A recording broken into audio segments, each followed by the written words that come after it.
Hi, I'm reading Church History in Plain Language by Shelley, and I'm going to be reading chapter 18, God's Counsel, Gregory the Great.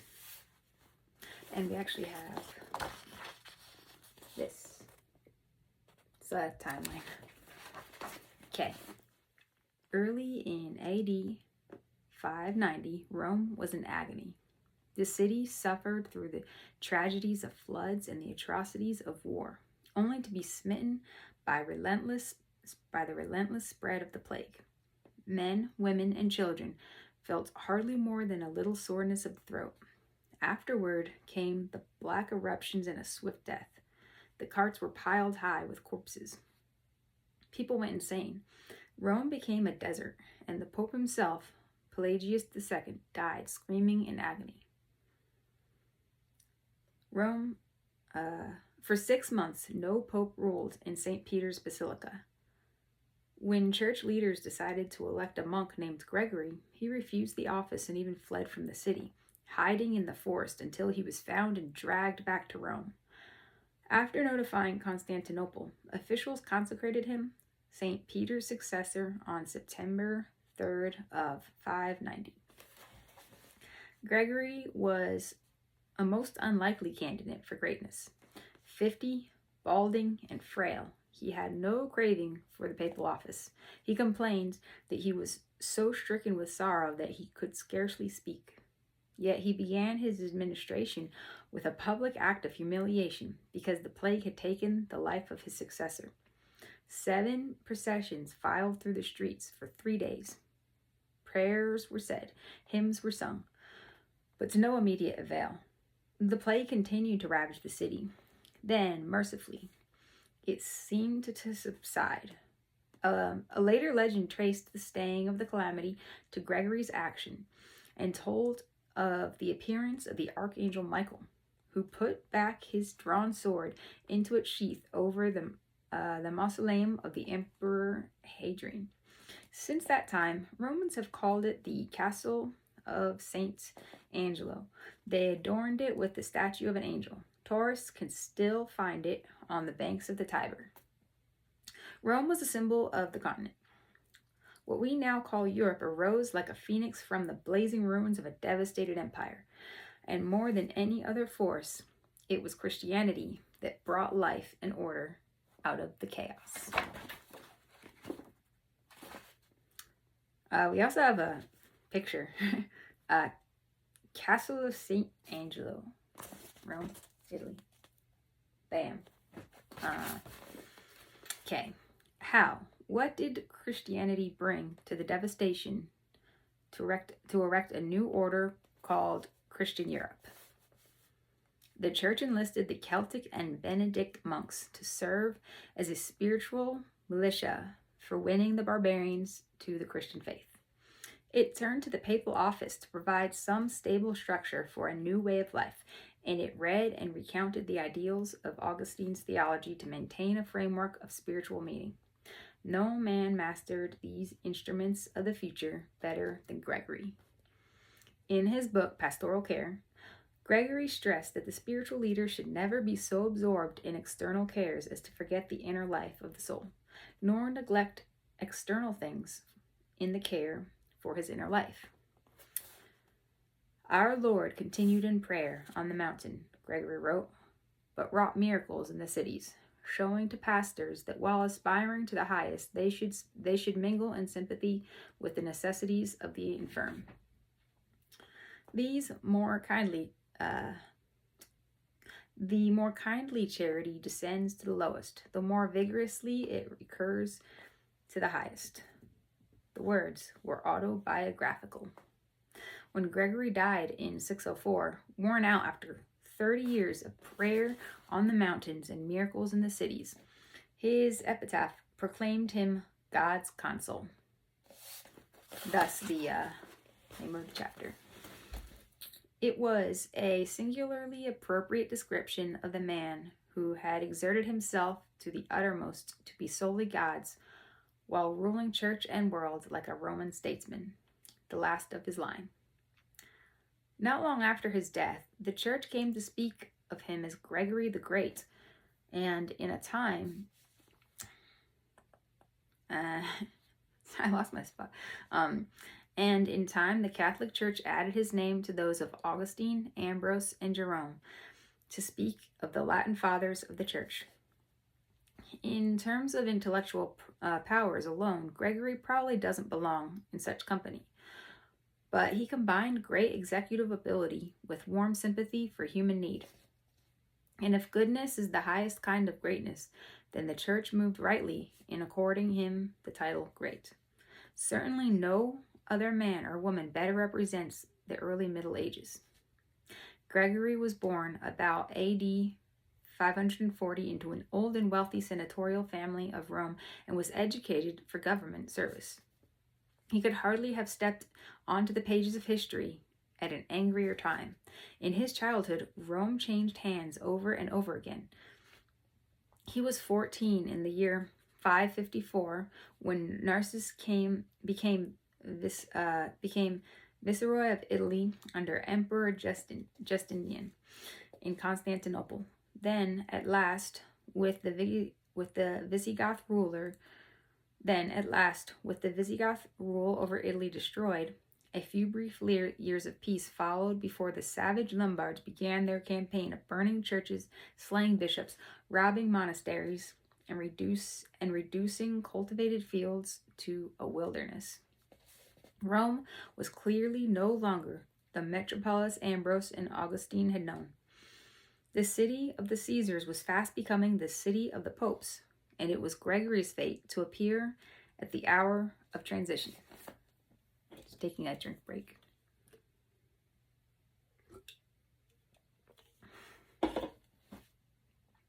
Suddenly, at the age of 33, Gregory found that Emperor Justin had appointed him prefect or mayor of Rome, the highest civil position in the city and its surrounding territory. The whole economy of Rome, the grain supplies, the welfare program for the poor, the construction of buildings, baths, sewers, and riverbanks rested on Gregory's shoulders. To make the burden even heavier, his appointment in 573 came just as both the Pope and Narses died. Gregory was never comfortable with worldly power, however. He preferred the solitude of a monastic cell. Within a few years, he stepped down from public office and broke with the world. It's like, see y'all. Sorry, I just need another drink. My voice is getting a little scratchy.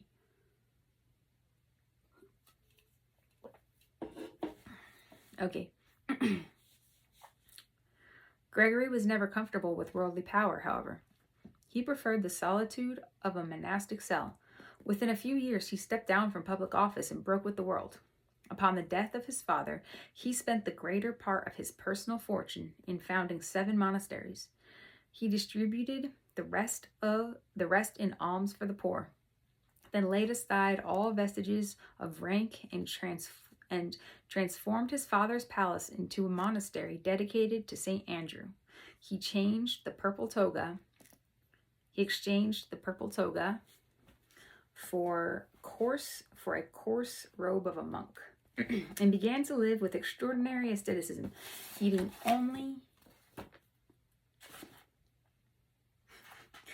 only raw fruit and vegetables. No wonder he was sickly. Praying most of the night, wearing a hair shirt. That sounds disgusting. Throwing himself into the many duties of a Benedictine. He had never been strong, and now unceasing fasting ruined his digestion and played havoc with his heart. Yet Gregory looked upon these years as the happiest of his life. Gregory's gifts, however, could not remain hidden. In 579, Pope Pelagius II made him one of the 7 deacons of the Roman Church and sent him as an ambassador to the imperial court in Constantinople. His political training and executive ability fitted him eminently for this post. He returned in 585 and was appointed abbot of his convent, St. Andrew, but remained available for important public business. Gregory was perfectly content to be an abbot, and he probably would have continued stretching for the other world if the terrible plague had not swept through the city and snuffed out the life of Pope Pelagius II, who was Pope from 579 to 590. Picking up the pieces of a shattered world. Bum-ba-da-dum. Soon after Gregory's election, the Lombards laid siege to Rome, and the new pope was forced to cut short his preaching on Ezekiel. I am constrained to cease from my exposition, for I am weary of life. Who can expect me now to devote myself to sacred eloquence, now that my harp is turning to mourning and my speech to the voice of them that weep? All of Western Europe was in chaos. Serious men, and Gregory was among them, thought that the end of the world was at hand. What it is, he asks in one of his sermons, what is it, he asks in one of his sermons, that can at this time delight us in this world? Everywhere we see tribulation, everywhere we hear lamentation. The cities are destroyed, the castles are torn down, the fields laid waste, the land made desolate. Villages are empty. Few inhabitants remain in the cities, and even though these poor remnants of humanity are daily cut down. The scourge of celestial justice does not cease, because no repentance takes place under the scourge. We see how some are carried into captivity, others mutilated, others slain. What is it, brethren, that can make us contented with this life? If we love such a world, we love not our joys, but our wounds. The Church of Rome survived these attacks, almost the only vestige of organized civilization in the West that did so. While Gregory regarded his elevation to the papacy as a punishment, he immediately threw himself into the struggle for order in the midst of chaos. He wrote urgent letters to the managers of his estates in Sicily. You sent me a sorry nag and 5 good asses. The nag is too wretched to ride, and I simply can't ride the asses because they are asses. That's a quote from Gregory. He began a vast correspondence with his bishops. You evidently paid no attention to my last letter. That's Gregory. And he set forth the principles for Christian ministry in his pastoral rule. He who, by necessity of his position, is required to speak the highest things is compelled by the same necessity to exemplify the highest. I like that. The prestige of the papacy in the Middle Ages rests in large part on the practical government maintained by Gregory through these troubled times. He was incessantly busy. Nothing seemed too great, nothing too little for his personal care. His labors are all the more astonishing when we consider that he was in poor health and often confined to bed. For a long time, he wrote to a friend in 601, I have been unable to rise from my bed. I am tormented by the pains of gout. A kind of fire seems to pervade my whole body. To live is pain, and I look forward to death as the only remedy. In another letter he wrote, I am daily dying, but never die. During Gregory's time, the Church of Rome controlled extensive lands around Rome, in the toe and heel of Italy and on Sicily. These were called the Patrimony of St. Peter. Taken together, these estates, something like 1,800 square miles, made the church the richest landowner in Italy. Quite naturally then, when the Lombards invaded central Italy, destroying the imperial administration in the process, officials of the patrimony stepped in to feed the population and to collect the land taxes, just as imperial officials had once done. The head of this tax and welfare system was Gregory. Moreover, when Lombard attacks moved closer and closer to Rome, Gregory undertook the defense of central Italy. He appointed a military governor and arranged peace with 2 Lombard leaders. As a result, after 595, the Pope was more important in Lombard politics than any imperial representative. This participation in the political fortunes of Italy became a significant element for the papal office in the centuries that followed. After Gregory The Pope was no longer only a Christian leader. He was also an important political figure in European politics. God's consul. It just says like a little dash and it says that. I'm going to take another drink.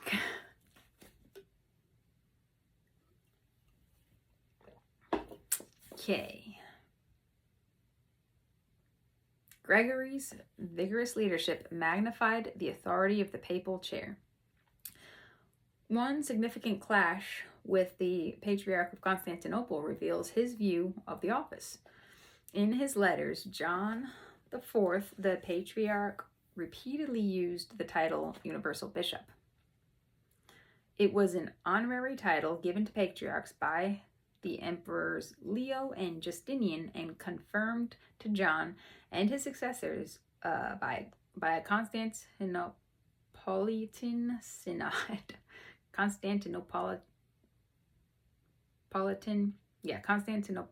I'm sorry, I can't say it. I'm trying. I know, here it is, right there. In 588. Imagine trying to say that 5 times fast. I can't even say it once.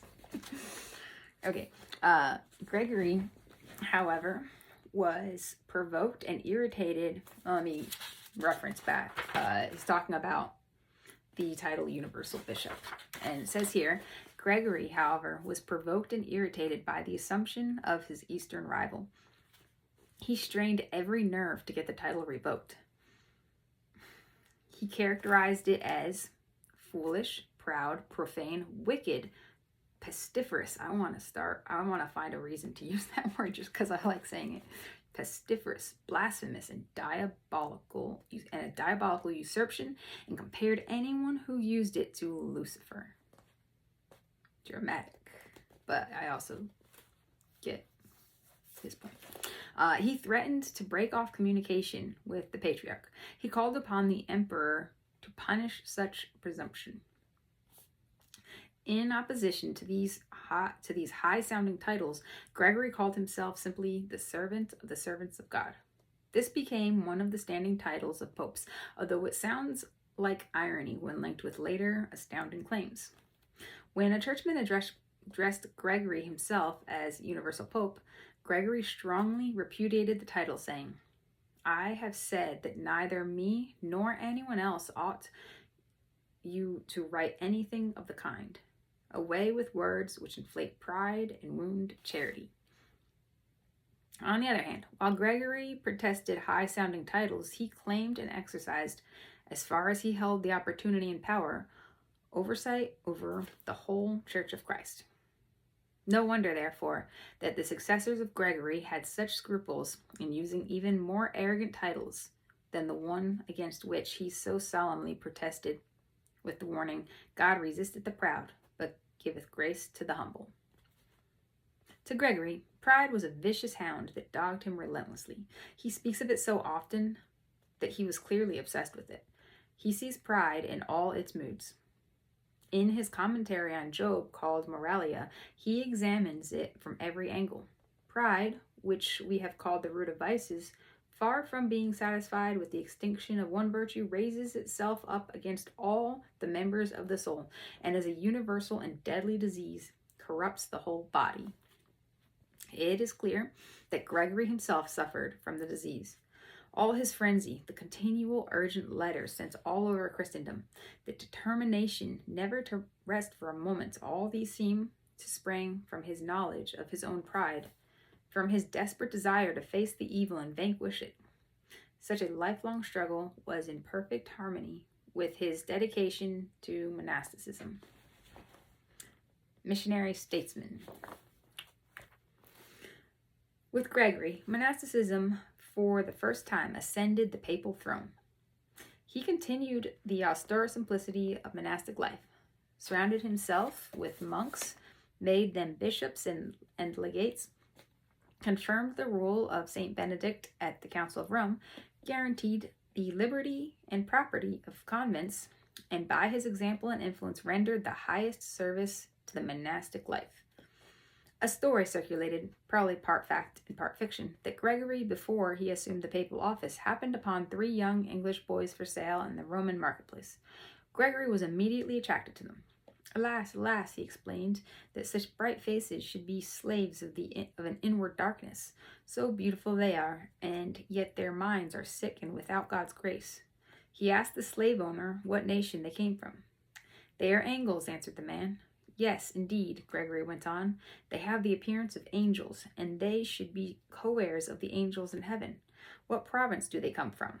From Deira, said the slave owner, mentioning the ancient name for what is now Northumberland. From Deira. Then indeed they should be saved from God's anger and called to the mercy of Christ. Who is their king? Ayala, said Gregory. Must Alleluia be sung by then must Alleluia be sung in Ayala's land. Gregory attempted to go to England himself as a missionary monk, but was hindered by God and the Pope. But once on the papal throne himself, he sent the Benedictine Augustine and 40 monks to replant the gospel on English soil. The success of that mission in Kent, as we have seen, provides a direct link for all Anglo-American Christianity with the early church. Defender of orthodoxy. Gregory not only yearned to advance the faith in distant places, but took seriously his calling as defender of orthodoxy. Drink break.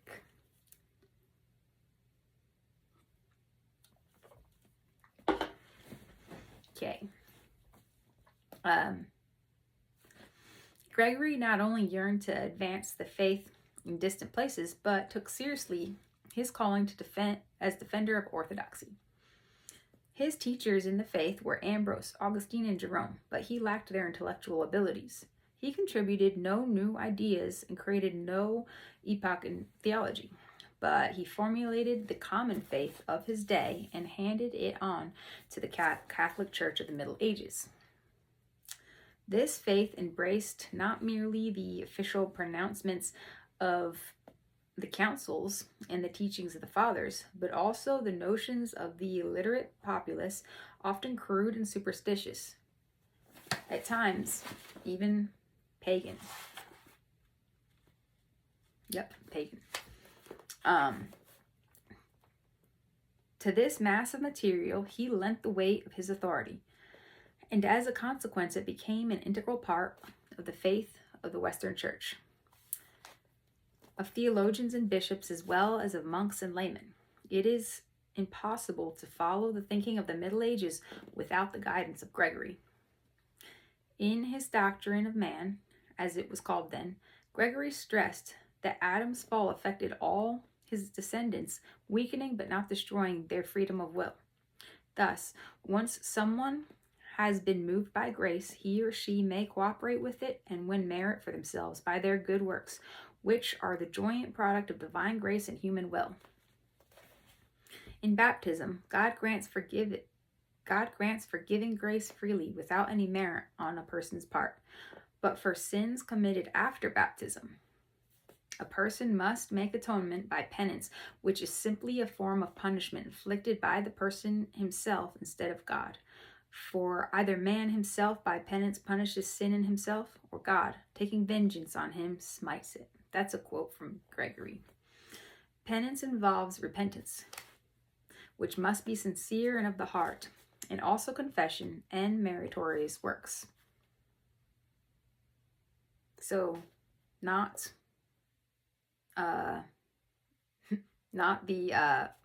by works, so no one can boast. That's the thing.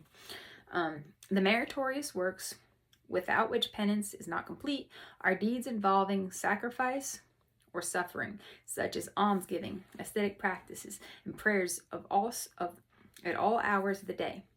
The greater a person's sins, the more he must do to make up for them, and the more careful he must be to avoid them in the future. Whether a person has done enough to atone for them cannot be known until after death. Fortunately, according to Gregory, sinners have the help of the saints. The belief in the intercession of the saints and the custom of appealing to them to use their influence with Christ did not originate with Gregory. Both the belief and the custom were much older than he, but he emphasized them and made them central for Christian piety. That's a big deal. Behold, he wrote, the severe judge Jesus is about to come. The terror of that mighty council of angels and archangels is at hand. In that assembly, our case will be tried. Yet we are not seeking patrons who will then come to our defense. Our holy martyrs are ready to be your advocates. They desire to be asked. Indeed, if I may say so, they entreat that they may be entreated. Seek them as helpers of your prayers. Turn to them that they may protect you in your guilt. Another aid to devotion was the holy relics. Gregory encouraged the collection and veneration of holy remains of the saints and martyrs, locks of hair, fingernails, toes, pieces of clothing.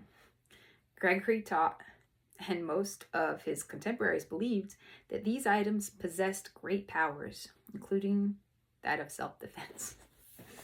So he's like, you could like take a saint's like toe or fingernails and like make yourself a necklace and then go out to battle and defeat your enemies with the toe of some guy. It's sad, but it's also funny just to think about. And so it's actually really unfortunate though that they taught that. And if the saints and relics were not sufficient for righteousness in this life, sins could still be atoned for in purgatory. Let me reread that. But insert, instead of saying relics, I'm going to say Paul's fingernails. And if the saints and Paul's fingernails were not sufficient for righteousness in this life, sins could still be atoned in purgatory. Okay, I'll move on. This is a place of purification and suffering, not for those who die with serious offenses still charged against them, but for those who are not as yet altogether righteous. At death, the perfectly holy go at once to heaven and the wicked to hell, while those of an intermediate character, who still have minor sins for which penance is incomplete, spend a season in purgatory. Surely, however, the supreme miracle, the key to all other expressions of divine power, was the Holy Eucharist. According to Gregory, the Eucharist is a communion with Christ whose body and blood are real and present in the bread and wine. Feeding upon them, we nourish and strengthen our spiritual lives. The marvelous power of the Eucharist, however, lies in its sacrificial character. It is offered by the priest for the sins of those gathered, not like Christ's death upon the cross for the sins of all people, but only for the sins of the participants or of those whose benefit it may be specifically offered.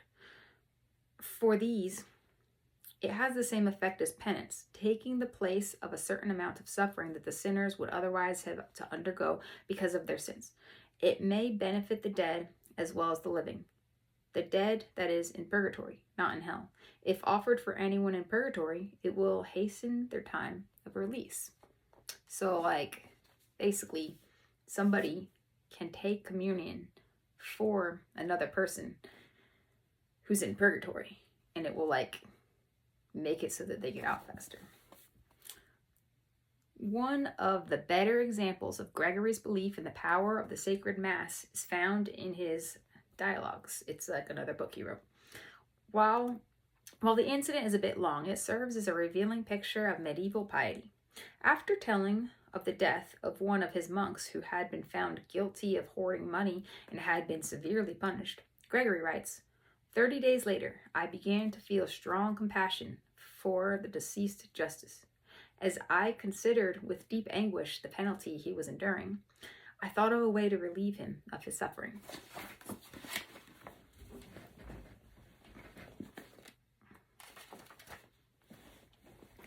With this in mind, I called Pretiosus. The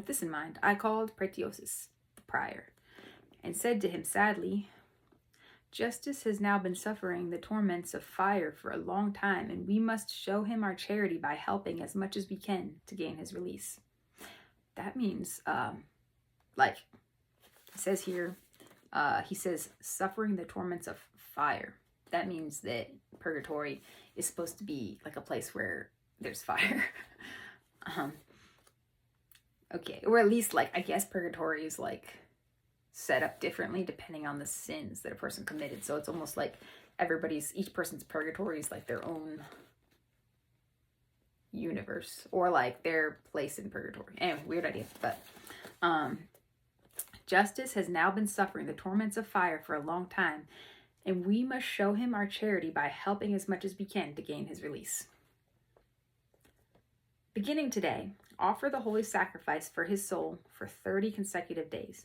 Not one of these days is to pass without a mass being celebrated for his release.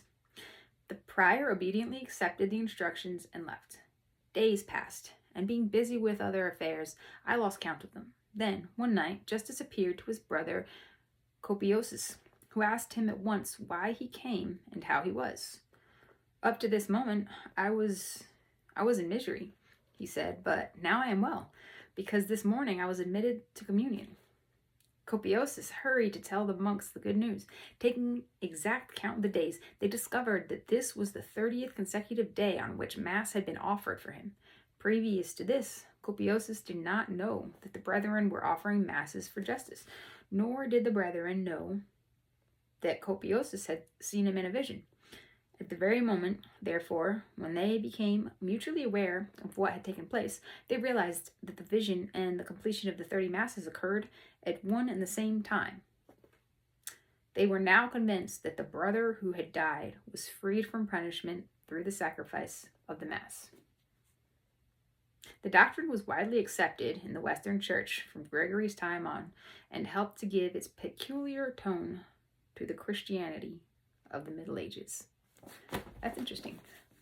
Okay, and this thus concludes chapter 18, and next time it will be chapter 19, The Search for Unity, Charlemagne and Christendom. Thank you for watching. I hope you enjoyed this chapter. I think this is a particularly interesting one because it kind of lets you know a lot about how some of the Catholic practices, like how they came to be, I guess, or part of how they came to be.